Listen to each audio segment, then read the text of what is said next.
To introduce you to Representative Louis Gohmert, a wonderful, another great American, a representative from the state of Texas here in the U.S. Congress.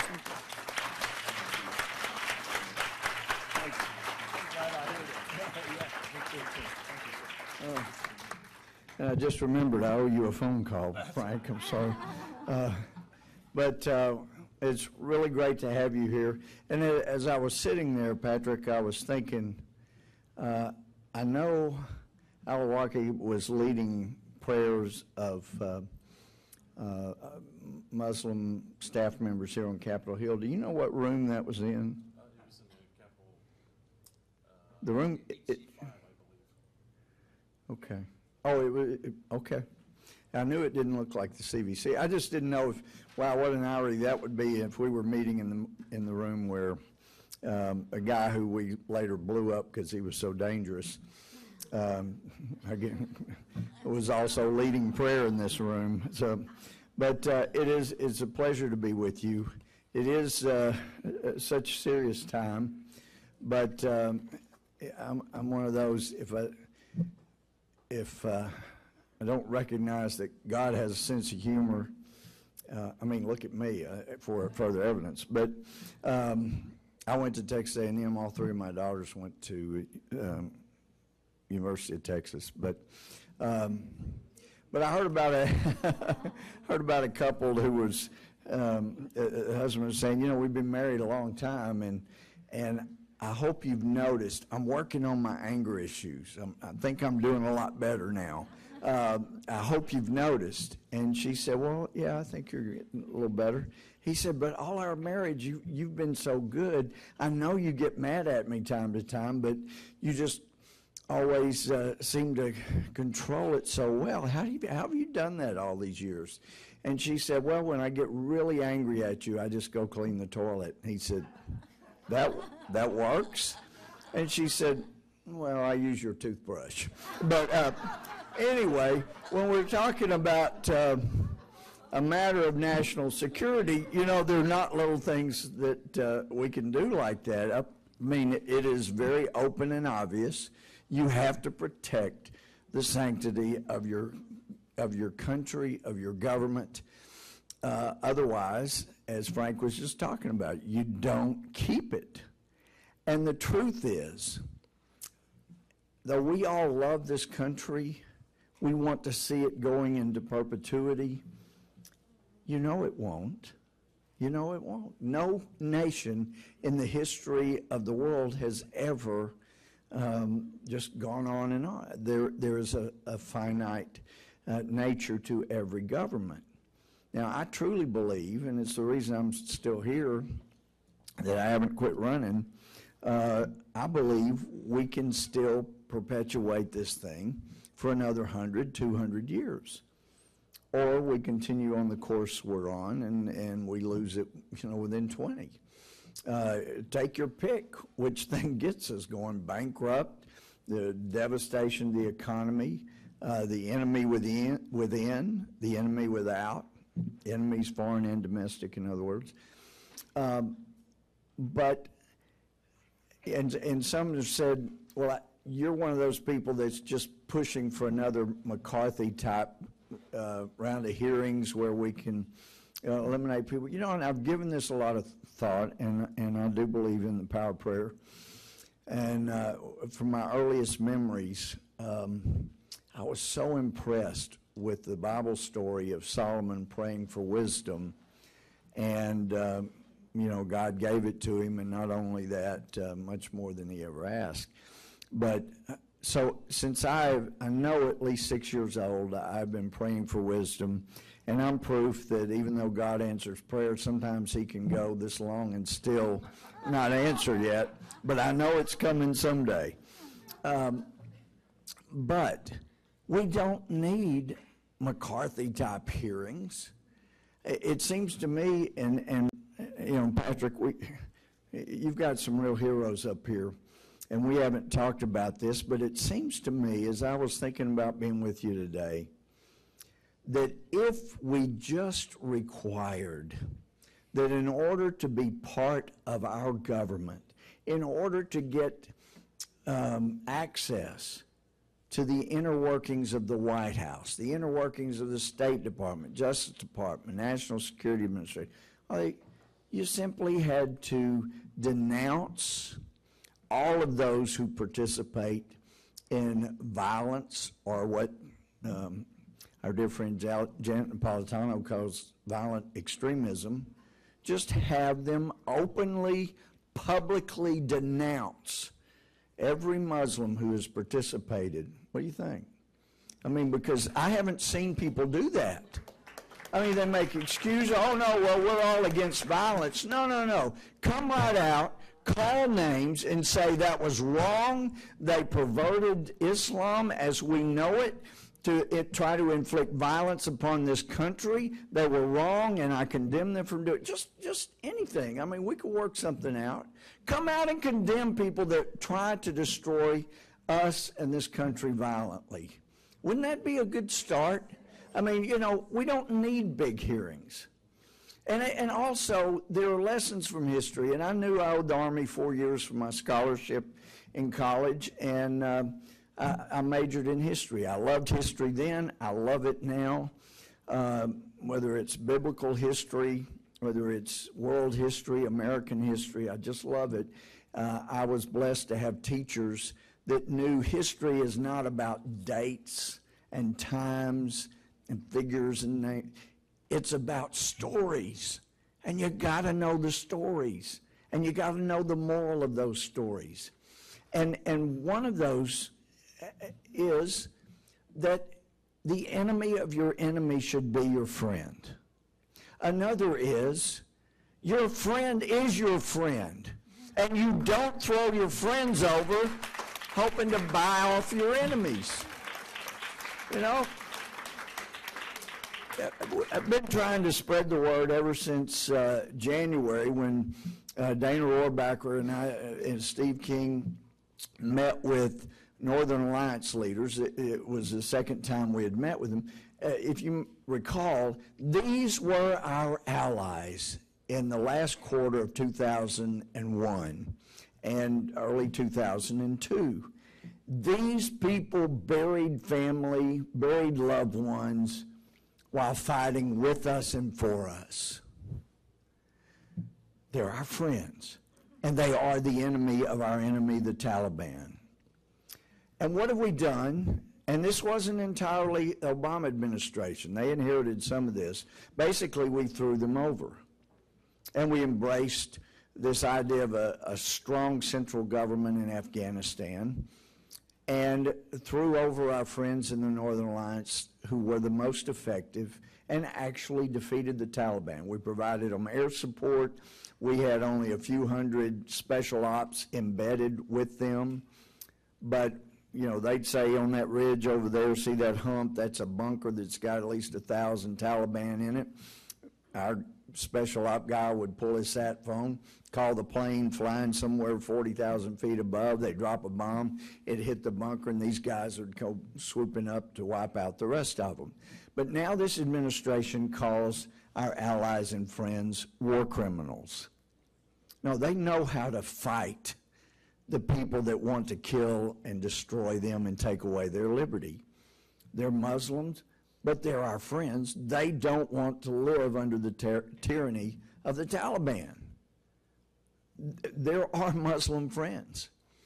And when I was there in April, there were no pictures, but I had to finally tell the head of security at our embassy that, look, I've asked you and the ambassador if you wanted to come. You said no, and you say you can't have enough security to get me to the meeting. Well, you'll be glad to know I have already talked to our friends, and they're sending a vehicle, secure vehicle, to pick me up.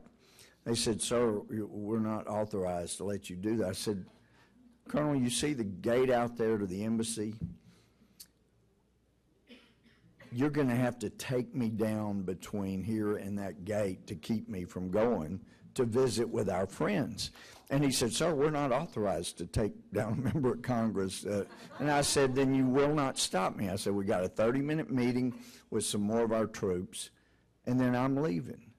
And I'm going to meet with our friends from the Northern Alliance. I've invited you, the ambassador.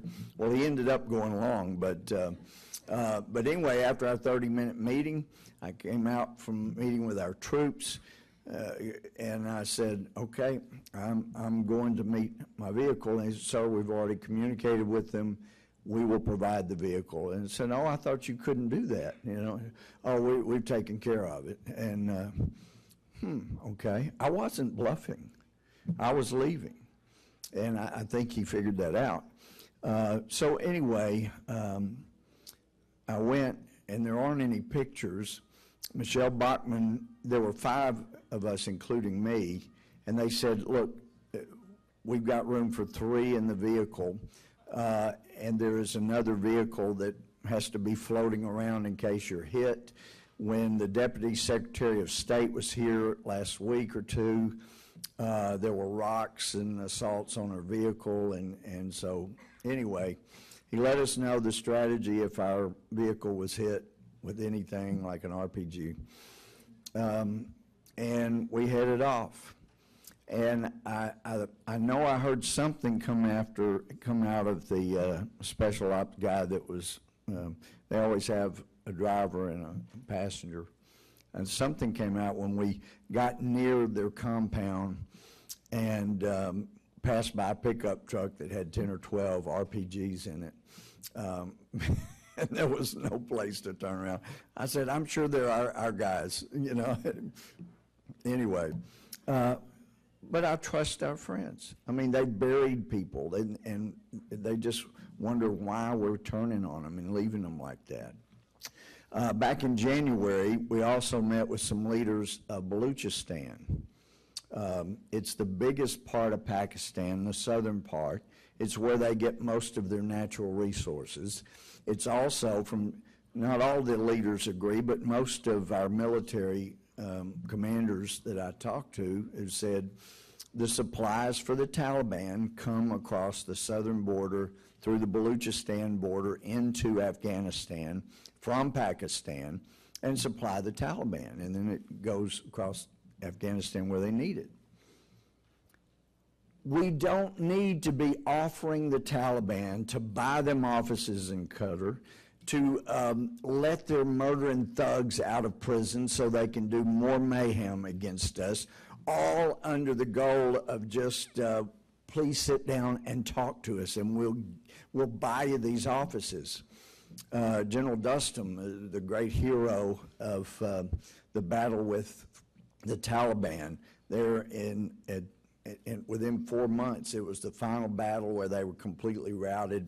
They ride uphill on horseback into the teeth of bullets and RPGs, all this stuff coming at them, and they were fearless going at the accounts are just extraordinary.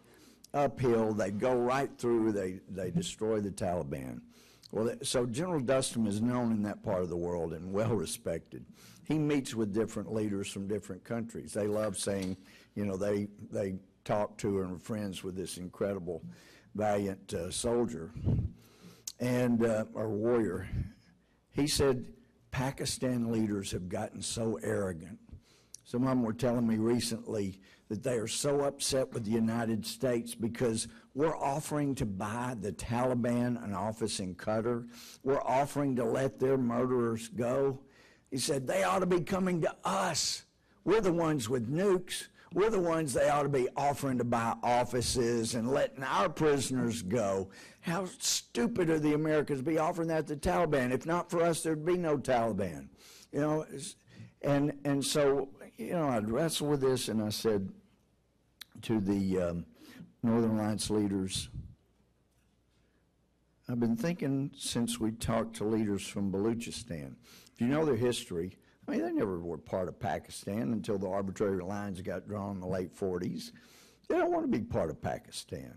And they're tired of being terrorized and tormented by the Pakistani leaders and troops and military It's just horrible what they've done to those people for decades.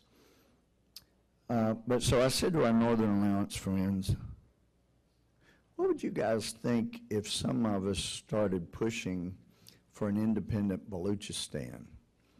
Well, there were a few of them that spoke English. Dustin didn't, others didn't, but their eyes got big and they looked around at each other, and Dustin spoke, and the interpreter said, he said that would change everything.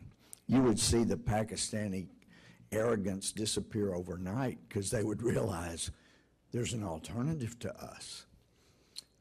There are solutions when you make the enemy of your enemy your friend, and when you show the world that there are benefits to being friends of the United States. I mean, it should be a no-brainer. I don't care how brilliant or how well you read from a teleprompter. When it comes to international relations, if you hurt your friends, you're going to have a harder time making friends. If on the school ground, I was really small growing up. I got beat up a lot, and I would fight back, and I usually lost. No, I lost most of the time. But I also know there was one time when the biggest bully, I won. He never saw it coming, and he never bothered me again. And when we played football together in high school, people said, wow, he really blocks for you better than anybody else. We were friends. We gained mutual respect for each other. But you don't buy respect when you give the school ground bully your lunch money. Not only do you not buy respect and admiration, you buy contempt. You develop contempt, and that's what we've built around the world. You know, I put one line in an op-ed that Dana Rohrabacher and I wrote, and it said, maybe it's time to start talking about an independent Baluchistan. Well, within a week or so, we got an English translation of an op-ed in one of Pakistani Daily News, and it said there's this congressman from Texas who is now talking about an independent Baluchistan, and obviously one congressman wouldn't bring such thing up unless it's all the buzz in Washington. Yeah, we've all been talking about that, right? And it said, obviously, because he's from Texas, he just wants to get at our natural resources and he knows that's where ours come from. And I went, well, I hadn't thought about that, but anyway, he said, but, you know, regardless, maybe it's time to rethink our national strategy. Maybe it's time we stop the terrorism of the Baluch people. Maybe we quit worrying about the Taliban and worry more about our own country. And from one line, folks, one line, can you imagine what it would do to the Pakistanis if not the president, but just somebody in an administration made that comment? Well, we're just wondering about the possibility of an independent Baluchistan. You know, Michael Oren was quoted by Debbie Wasserperson-Schultz, who then later said, I didn't say that. And, you know, and Debbie, you know, we go at it sometimes, but we have mutual respect, I hope. But she did say that. And I have talked to Michael Oren, and he said, and he told me that the problem is not that Israel does not have a credible threat to attack Iran. We have a credible threat. People know we would be willing to do this and will. The problem is the U.S. does not have a credible threat to attack Iran. And that if we were very serious about it, we might have to go, but chances are if we were really serious about it, we wouldn't, because they would know we were serious. And instead, this administration thinks if you bring your enemy inside your operation, it'll be good for the operation. Well, let me tell you, when I heard 2 years ago that the United States, this administration had voted with all of Israel's enemies to demand that Israel disclose all its nukes, which this president's now done with our country. Not only that, been disclosing some of our allies' nukes. Wow, what a friend. The thought that came back to me was Hezekiah, and Isaiah was sent to Hezekiah, and he knew the answer, but he was asking, you know, what have you done? All these wonderful leaders came from Babylon, and so I showed them all of our treasure. And it's not in the King James, but if you get the closer translation to Hebrew, I don't speak it, but I do my research. He says, I showed them all our treasure, and I showed them all of our defenses in the armory. And Isaiah says, you fool. Because you've done this, you're going to lose the country. I don't care who you are, how big or small you are, you never show all of your defenses to anybody. It's a mistake. Friends can become enemies. You don't do that, and you don't demand that your friends do that. All you have to do is study history. And this administration is on the wrong side. Anyway, I think there's some solutions here. As I said, you don't even need to have big hearings. Just make sure that the people that are going to come in, like Imam Majid, who goes into the White House and leads in the iftar celebration after Ramadan, according to Dennis McDonough, the Deputy National Security Advisor, goes into the State Department, gives the president advice on the speech that Obama gave as Netanyahu was coming over last year. I mean, let's hear him go out publicly and say, I condemn, and name the people he condemns for trying to resort to violence inside this country or outside this. Let's start there. And then let's be so good to our friends that people want to be our friends and want to stop being our enemy. And if they don't, we don't have enough money to nation build anymore. And I think it's time for a new debate on what seemed to have been put to rest under that great president, Jimmy Carter.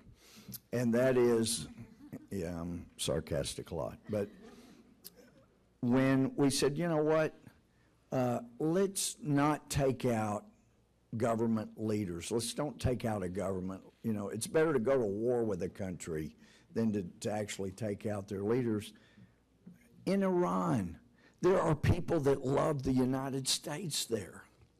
Now, they would have loved this president to have just given them a modicum of hope when they were taken to the streets, as was done in Egypt and Libya, where we came in and helped.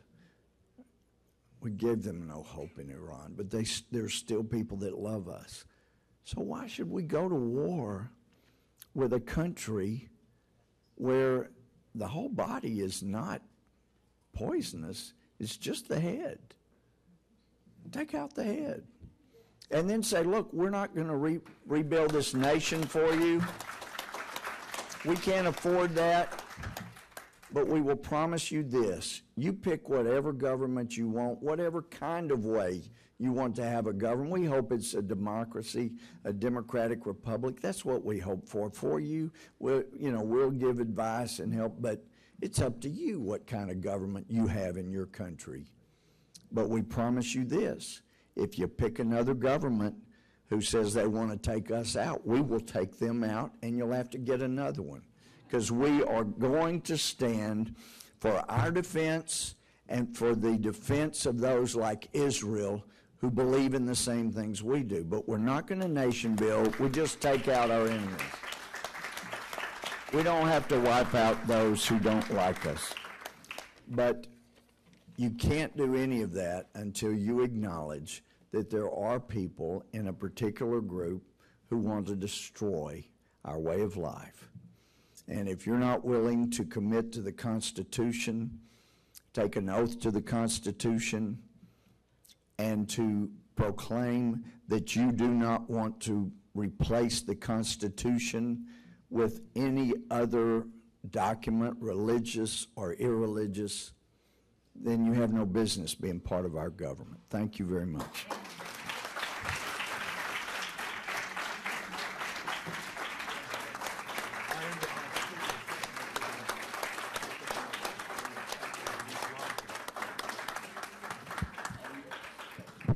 Thank you so much, Congressman. It actually helps me to sleep a little bit better at night to know that there are members of the U.S. Congress sitting here that think the way you do.